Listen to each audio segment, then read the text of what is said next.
Hello! Hello Christians, fellow believers. Nag-change outfit lang akong konti. Ayan. Baby bra. Charot.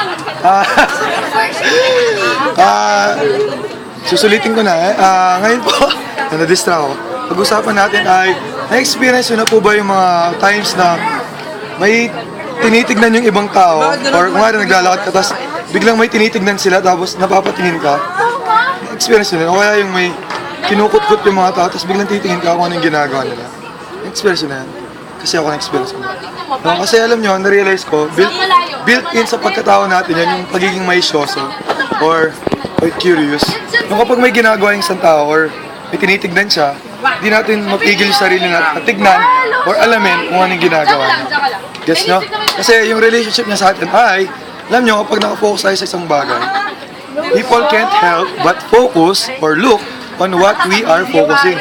So kung apply po natin yun sa buhay natin, di po kayang pigilan ng mga tao sa paligid natin na tignan si Jesus kung yun yung focus natin. Nagets no? Lahat ng dumadaan sa buhay natin, titignan nila si Jesus kung yung focus mo si Jesus. Pero kung focus mo ibang bagay tulad ng basketball, titignan ka ng mga tao tapos maku-curious sila about basketball. Gets mo?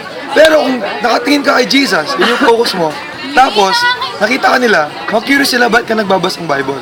Tapos maku-curious sila about kay Jesus. Gets niyo po ba? So yun, no? Yun lang po. Pasensya na sa aking half nudity. So bye-bye. God bless you po.